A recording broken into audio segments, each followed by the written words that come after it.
When I was a kid, my dad was my hero. He was cooler than Superman, Batman, and Green Lantern all rolled together. When everybody else was dragging their kids around in station wagons, we had a hearse.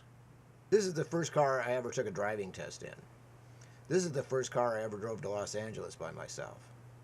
We used to use it as an RV to go visit our friends and family in Ohio and Kentucky every year, commuting back and forth from California when we were on summer vacation. My dad used this as a daily driver because even though we had lots and lots of cool cars, this was the coolest. This is the car I had a total blast driving back and forth to high school.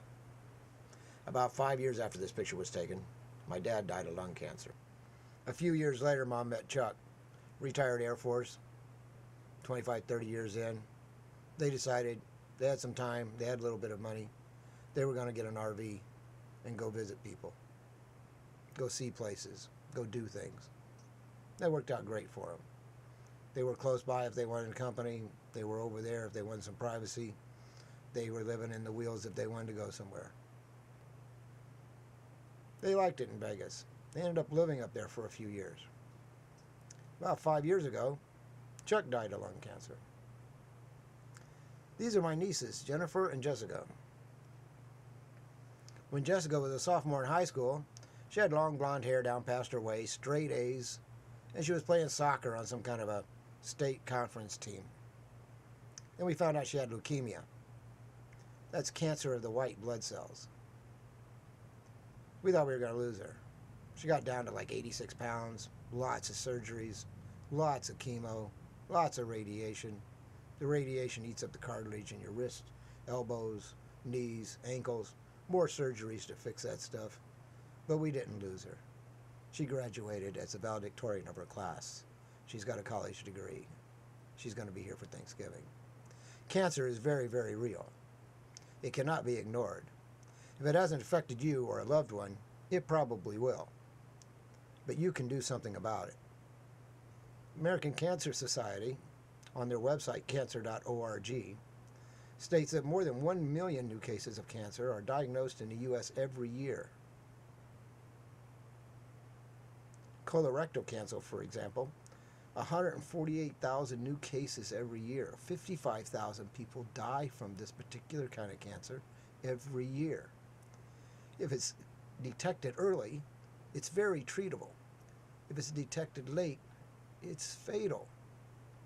Early detection equals life or death. What else can you do to combat cancer?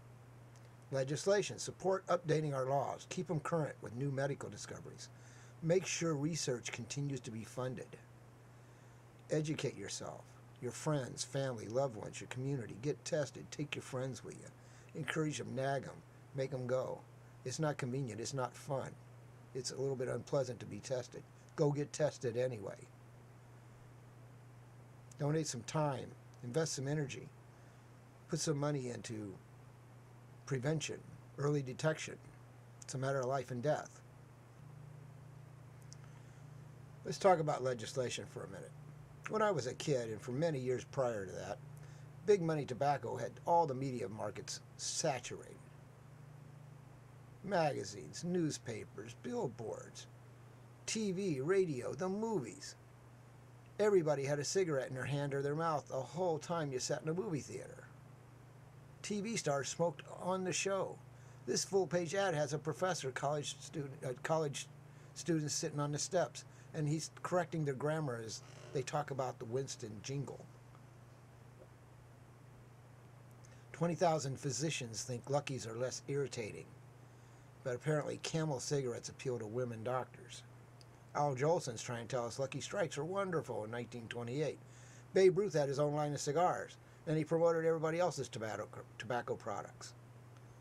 The inside covers, the back covers, full-page ads throughout, and the centerfolds of all the major magazines were tobacco ads.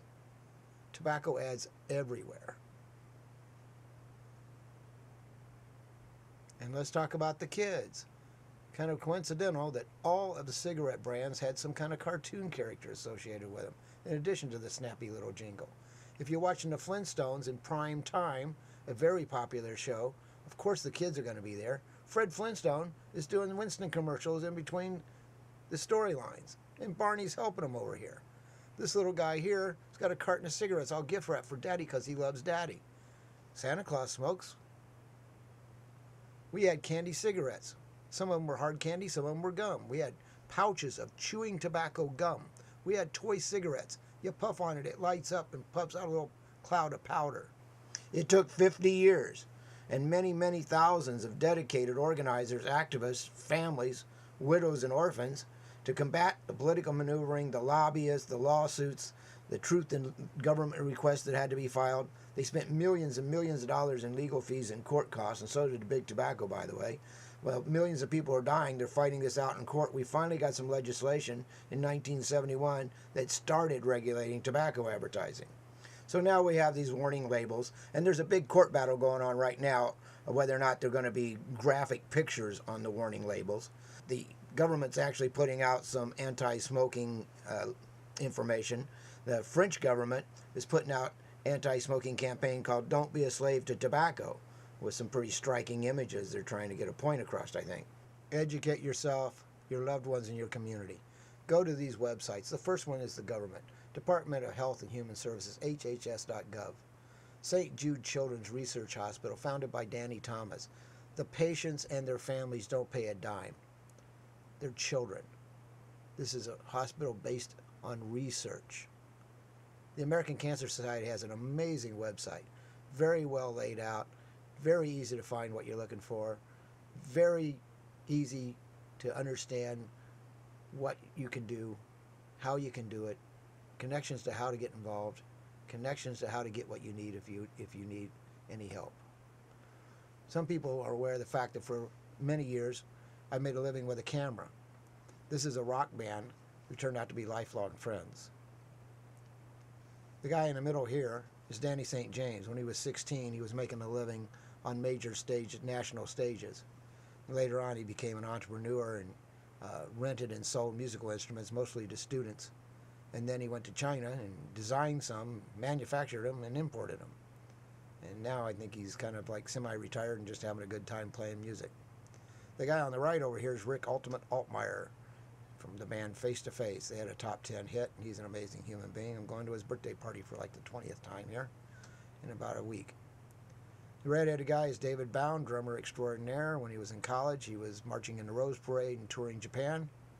Now he's a co-owner of Music Lessons Central, along with the gentleman on the left here, Mike Freeland, who teaches guitar, all levels, all styles. The two of them own Music Lessons Central. The guy in the middle here is my good buddy Sean Dunn, operatic range. Took voice lessons from the same coach as Axl Rose.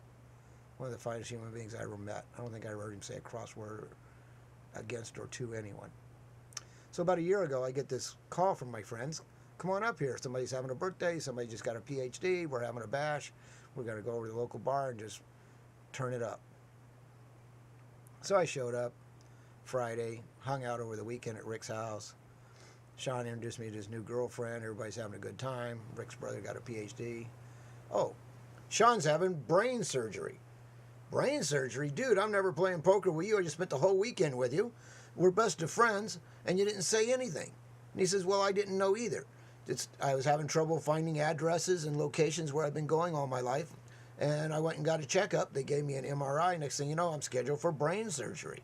So now he's out of work, and he's having this big, huge operation. So we got together, and we threw him a benefit concert and invited all the people he'd ever performed with and his family and our families, and put it on the radio at KCAL Radio out of Redlands. And we put a little local magazine out with him on the cover and an article about it. The dude got up that night and started singing. He'd only had surgery like 3 weeks before. He's up there singing all night. He was running miles and miles every day. He was trying to help other people while he was going through this. Cancer is very real. It cannot be ignored. Go to these websites. Educate yourself. Get the testing done that you need to get done. Donate your time or your money or your skills. This is Alana. She's age 3, St. Jude Patient of the Month. She has brain cancer. Get tested. Make sure your friends get tested.